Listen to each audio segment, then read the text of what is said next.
머니투데이 방송이 선정한 2022년 베스트 애널리스트. 오늘은 철강 섹터를 담당하는 하이투자증권 김윤상 애널리스트와 함께하겠습니다. 위원님 어서 오십시오. 예, 안녕하십니까? 네. 철강주도 꽤 주목을 이제 받았었는데요. 요즘은 뭐 전반적으로 시장이 그러니까 좀 위축됩니다. 그리고 철강값이 계속 오르면서 네네. 사실은 철강을 수요해야 되는 자동차나 조선 이런 데는 위축돼 있었는데요. 맞습니다. 철강업체 괜찮았고요. 네. 철강 가격 동향이나 철강주들의 최근 주가 흐름 먼저 좀 개략적으로 설명해 주시겠습니까? 아무래도 지금 뭐 지수 전체가 부진하다 보니까 아무래도 이제 철강업종 주가도 이제 절대 수익 측면에서는 좀 별로 좋지는 않았습니다. 네. 근데 4월 달, 5월 달 같은 경우에는 그 코스피 대비는 굉장히 좀 상대 성과가 나쁘지는 않았는데요. 네.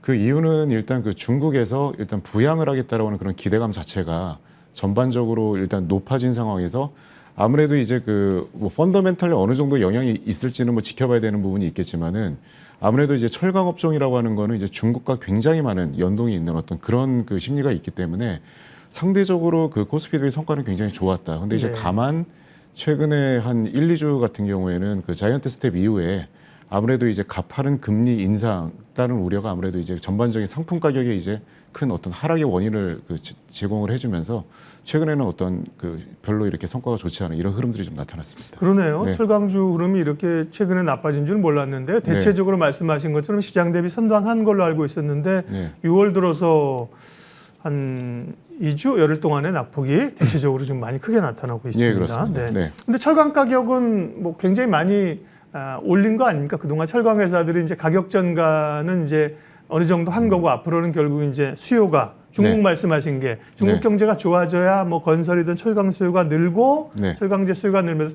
철강제 가격이 다시 오를 수 있다는 이런 로직인 거죠. 네, 그렇습니다. 네, 그럼 중국 상황은 어떻습니까? 그러니까 중국이 지금 어쨌든 상황이 너무나 지금 안 좋다 보니까요. 작년에 그 시진핑 주석이 이제 공동부유를 얘기한 이후에 특히 이제 네. 부동산을 중심으로 굉장히 좀 상황이 좀 안 좋아졌어요. 이러다 네. 보니까 헝다 이슈도 좀 있었고. 예, 맞습니다. 그래서 계속적으로 이제 부양을 해야 되겠다라고 하는 어떤 최근에 그런 정책적인 어떤 그 정책도 여러 지금 나오고 있는데 네. 근데 지금 사실은 인프라라든가 자동차라든가 이제 가전이라든가 이런 어떤 주요 전방 산업과 관련된 부분들은 근본 부양책으로 인해서 조금 좋아질 걸로 지금 보고 있습니다. 대표적인 게 이제 인프라 같은 경우거든요. 네. 그럼 지방 정부에서 대규모로 일단 특수채를 발행을 최근에 좀 많이 좀 하기 시작을 했고 오히려 증액을 또 하기 시작을 한 부분이 좀 있는데요. 근데 다만 저희가 이러한 그 중국의 부양책 때문에 단기적으로는 저희가 어떤 주가 반등이나 철강 가격 상승을 분명히 논할 수 있는 그런 부분들이 있습니다만은 이게 연말까지 계속 갈 흐름이냐라고 하는 부분에 있어서는 조금 저희가 확인해야 될 점이 몇 가지가 있다라고 하는 점을 말씀을 좀 드리고 싶어요. 그 두 가지 정도의 좀 불확실성을 좀 말씀을 좀 드리고 싶은데 네. 하나는 그 부동산입니다. 그러니까 무슨 얘기냐면은 이번에 부양 자체가 부동산 가격 하락을 일정 정도 방어를 할 수는 있겠지만 과연 그 건설사들로 하여금 계속적으로 건물을 짓고 이런 어떤 그 철강 수요를 증대시키는 활동으로 이어질지에 대해서는 사실은 조금 우려되는 지표들이 최근에 있습니다. 아무래도 집을 짓거나 네. 인프라 투자를 하고 이럴 때 철강 수요가 많겠죠. 맞습니다. 네. 근데 최근에 좀 중국의 건물 같은 경우가 미분양 면적이 조금 이렇게 올라오는 이 흐름들이 좀 있기 때문에 네. 부동산과 관련된 부양은 조금 한계가 있을 수가 있겠고 그다음에 뭐 다들 뭐 투자가 여러분께서도 인지하고 계신 부분이시겠지만은 최근에 그 금리 역전, 그러니까 미국과 여자 금리 역전 현상이 지금 벌어졌기 때문에 교육 위안화 가치 하락이라든가 그래서 무작정적으로 지금 그 부양을 하기에도 약간은 한계가 있는 상황이다. 그래서 저는 단기적으로는 분명히 어떤 모멘텀으로 작용을 할 부분이 있지만은 어떤 연말까지 어떤 흐름으로 봤을 때는 일단 좀 그 올해 연말로 갈수록 조금 우려할 부분은 조금 있다. 이렇게 좀 말씀을 좀 드리고 싶습니다. 조금 전에 철강 가격 동향이 차트가 나왔는데 한 번만 보여주십시오. 이제 저희들은 이제 잘 뉴스로만 보니까 또 베스트 애널리스트가 오셨으니까 이건 이제 중국의 철강 가격, 전 세계 철강 가격은 아니겠습니다만 그래도 네, 어느 정도 대표성을 좀 띌 수 있다고 보이게 되면 네, 맞습니다. 최근에 이제 급등을 했다가 다시 좀 꺾인 그런 상황이군요. 네, 맞습니다. 네.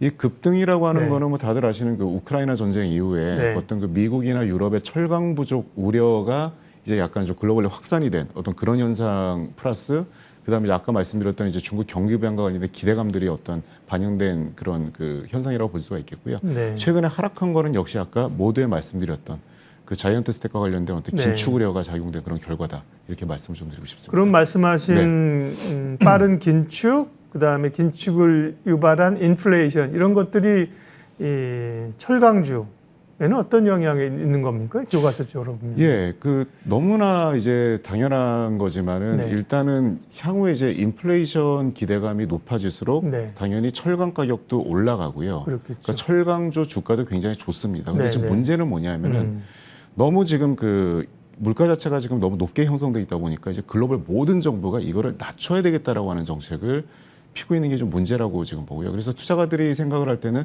야 이렇게 되면은 철강 가격도 굉장히 좀 하락을 할 것이 아닌가라고 하는 우려로 확산되는. 그래서 최근에 그 긴축 우려라든가 아니면 금리 인상 분위기는 사실은 그 커머더티 전반적인 측면에서는 그렇게 썩히 딱 그 너무 그렇게 우호적인 환경은 좀 아니다 이렇게 좀 말씀을 좀 드리고 싶습니다. 두 가지네요. 소위 네네. 이걸 P와 Q라고 얘기하는데 예, 그렇죠. P 그렇죠. 부분은 가격 부분은 네. 상당히 전가도 시켰는데 그 부분도 이제 네. 누르는 요인들이 있고 예, Q 맞습니다. 자체는 중국이나 사실은 경기가 여기서 꺾이게 되면 뭐 수요가 줄 거니까요. 그죠? 예, 맞습니다. 네. 애매한 그런 구간입니다. 네. 네.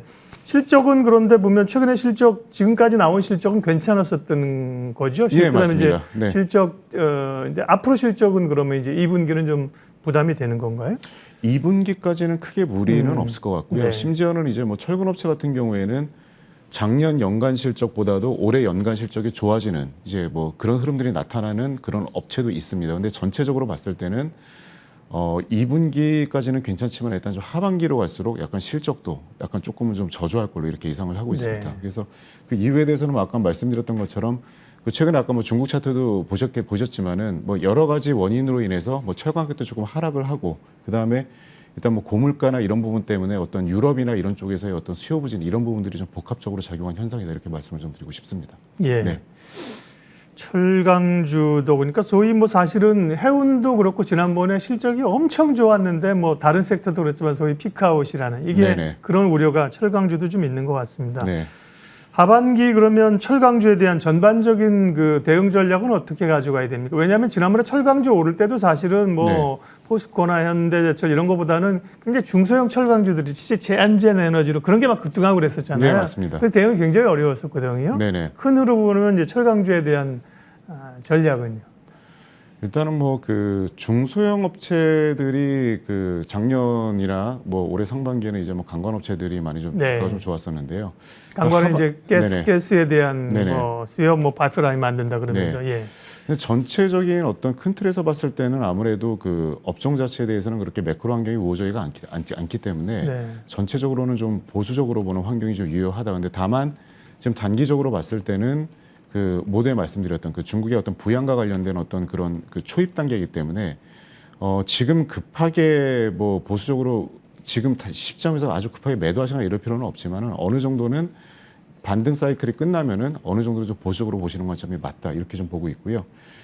전반적으로는 뭐 아무래도 이제 그 밸류에이션 자체가 그렇게 그 급락을 우려할 만큼 저희가 우려할 만한 상황은 아니기 때문에 아마 좀 그 전체적으로 보수적 관점이 맞지만은 그렇게 하락 압력은 아주 그냥 급락 가능성은 그렇게 크지는 않다. 이 정도로 좀 말씀을 드리고 싶습니다. 그러게요. 사실은 네네. 철강주에 대한 기대감들이 좀 있고 뭔가 좀 흐름이 좋지 않을까 해서 사실은 여쭤보기 시작했는데 뭐 업황이나 최근에 주가 네. 하락한 거 보니까 네. 부담스럽네요. 네. 뭐 포스코 같은 경우도 대략 뭐 29만 원 이때에서 지금 24만 원까지 많이 밀렸습니다. 철강주 가운데서는 분석하시면서 지금 위원님께서 선호주로 뽑고 계신 종목은 어떤 건가요? 일단 뭐 철강이나 빗저우도 다 합쳐서는 고려안을 제일 좋게 보고 있지만 고려안, 철강주 예. 내에서는 아무래도 이제 그 포스코 같은 경우가 그 주가가 많이 조정을 받았고 네. 그다음에 작년 그 기준으로 어떤 DPS를 봤을 때는 이제 배당 수익률이 굉장히 높은 수준까지 지금 이르렀습니다. 그다음에 지금 뭐 철강 업황 자체는 지금 딱히 좋은 상황은 아닙니다만 내년 말서부터는 배터리용 소재를 이제 본격적으로 생산을 하는 어떤 네. 이런 흐름들이 좀 있기 때문에 일단은 지금은 조금 그 본업은 쉽지 않은 국면임은 분명을 하지만은 일단 배당이라든가 그다음에 현재 밸류에이션 레벨 그다음에 내년도의 신사업 이런 부분들은 아마 좀 상당 부분 좀 타 그 업체 대비해서는 분명히 좀 좋은 점이 나은 점이 있다 좀 이렇게 말씀을 좀 드리고 싶습니다. 철강주 가운데 역시 뭐 대표죠. 여기는 네. 포스코 홀딩스를 말씀하셨는데 네. 지금 말씀하셨습니다. 제가 여쭤보려고 했는데 포스코는 과거의 포스코가 아니라 이제 홀딩스가 됐단 말이죠. 네, 맞습니다. 이제 우리가 알고 있는 포스코를 계열사에 있고 네. 그 다음에 새로운 뭐 2차 전지나 이런 쪽으로 해서 이제 포스코 홀딩 철강으로 분류돼 있지만 포스코 홀딩스를 볼 때는 글쎄 철강주로 봐줘야 되나요? 어떻게 봐야 됩니까? 네. 아직까지는 뭐 철강이 기여하는 어떤 뭐 자산이라든가 어떤 이익 규모 자체가 절대적이기 때문에 지금은 예. 일단 철강주고 그다음에 지금은 아무래도 이제 성장주에 관련된 지금 그 우려가 지금 큰 상황이어서 아마 예. 내년도 말 이후에 어떤 그 포스코가 이제 본격적으로 추진한 어떤 그 배터리형 소재 관련된 지금 그 아직은 그 관심이 조금 시들한 어떤 상황이긴 한데 네. 아마 그 철강 업종에서 아무래도 이제 그 배터리형 소재 쪽으로 약간은 저희가 관심의 포인트가 조금 이동은 하지 않을까 이렇게 좀 보고 있습니다. 네, 나쁠 거 없네요. 포스코 네네. 자체 철강으로서의 모멘텀도 우호적으로 네. 돌 때를 기다리고 그다음에 뭐 포스코 케미칼 쪽으로 얘기한 그런 2차 전지 이런 쪽도 또 모멘텀이 좀 될 수도 있는 예, 맞습니다. 거고요. 네. 예. 비철금속 얘기로 좀 넘어가겠습니다. 비철금속 쪽은 최근에 이제 원자재 가격 상승하면서 어떻습니까? 흐름들은 어때요? 약간 이제 고려아연 약간 얘기하셨는데 풍산이나 고려아연이나 비철금속도 철강주랑 좀 맥이 좀 비슷합니까? 좀 다른 흐름인가요? 큰 틀에서는 비슷하다라고 보시는 네. 게 맞습니다. 왜 그러냐면 저희가 이제 장기 시계열로 그려보면은 철강 가격이나 비철금속 가격이나 거의 유사하게 움직이고요. 그렇군요. 그다음에 이제 뭐 그 저희가 흔히 이 커머더티라고 하는 큰 틀인데 이 영향을 주는 매크로 변수 자체가 아까 말씀드렸던 이제 뭐 인플레이션율이라든가 그다음에 뭐 달러라든가 뭐 경기 이런 것들이 있는데 지금 전반적으로 그 커머더티, 그러니까 상품, 비철금속 가격이 우호적인 어떤 환경은 좀 아닙니다. 근데 이제 고려아연을 제가 아까 말씀드렸던 거는 그 중에서도 고려아연의 어떤 핵심 품목을 저희가 이제 그 아연이라고 좀 볼 수가 있는데 네. 아연의 상황은 상대적으로 좀 우호적이다. 좀 이런 말씀을 좀 드리고 싶습니다. 그래서 뭐 다들 아시겠지만은 그 아연이라고 하는 품목은 그 유럽에서 약 한 20% 정도가 생산이 되는데요. 특히 유럽 같은 경우가 지금 전력비 이슈 때문에 계속적으로 좀 생산 차질이 벌어지고 있는 국면이어서 전반적으로 어려운 환경이지만은 고려아연의 주력 품목은 상황이 그래도 상당히 좀 양호하다. 이렇게 좀 말씀을 좀 드리고 싶습니다. 네, 철강업종 전반에 분석하고요. 철강주 가운데서는 포스코홀딩스, 비철금속 가운데서는 고려아연을 말씀하셨습니다. 네. 뭐 저희 질문은 다 했는데 추가적으로 혹시 뭐 하실 말씀 다 하셨습니까? 예, 뭐 최근에 그 어떤 뭐 철강이나 비철금속과 네. 관련된 주도 있지만 저희가 이제 그 배터리형 소재 관련돼서 예. 네, 많이 좀 우려들을 좀 하시는데 뭐 니켈이라든가 리튬 같은 게 이제 작년에 많이 올라가면서 이제 그 배터리 쪽으로 이제 원가 정가 이슈들이 좀 많았었어요. 그런데 네, 네.